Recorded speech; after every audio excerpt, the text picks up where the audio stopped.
Hello. Today I went to Pontiac Prison. Planned to do two masses, turned into one mass due to a emergency count, preparing for a lockdown perhaps, but I left, so I'm not sure what happened exactly. But anyway, one of the interesting things today I learned, required to use, even for my mass kit and bringing in prayer books and such, and they need to be clear containers, so my mass kit needs to be a clear bag. I know I've always seen the staff members at the prison bringing their lunch in clear lunch bags, and so now I need to go purchase a new mass kit bag that's clear plastic, so it obviously makes it easier for them to search. So all volunteers and such now need to use clear bags, so that's a little change for me. Otherwise, try to make a few visits. I sometimes go into the different cell units to make visits in the hallway, so talk with them one-on-one through the gate cell door.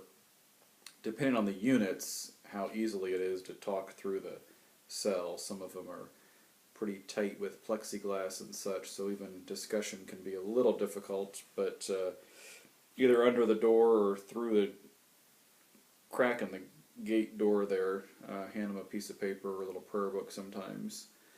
Then for Mass, there's about 15 guys, which is a pretty good crowd, and maximum there, in the one unit where they can congregate for Mass. All the other units in Max, they eat their meals in their cells, and there's no congregating for the most part.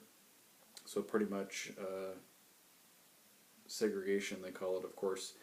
And for Mass and the homily, just went through and discussed a little bit with the recent feast days. I go once a month, so just gave them a little quick rundown on the Feast of Pentecost, the Feast of the Holy Trinity, and then our most recent feast, Corpus Christi, the solemnity of the most holy body and blood of Christ, and then actually used the readings today for the Sacred Heart of Jesus, and then expanded on the love and mercy of the heart of Jesus and some of the history of the Sacred Heart.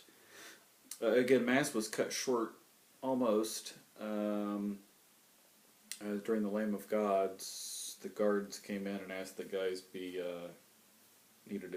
everyone needs to go back to their cells for a count. And so as they left, they received communion. So at least they were able to receive communion and received a little homily there. So otherwise, and then since my time was cut short there, I did not get over to Medium, to the farm as they call it, and went and had a cup of coffee with Father Dave Sable, pastor there in Pontiac, and then Andrew O'Brien, seminarian. Enjoyed a little cup of coffee there in the sidewalk in Pontiac. So it's a little bit of my experience today, prison ministry and Pontiac. God bless.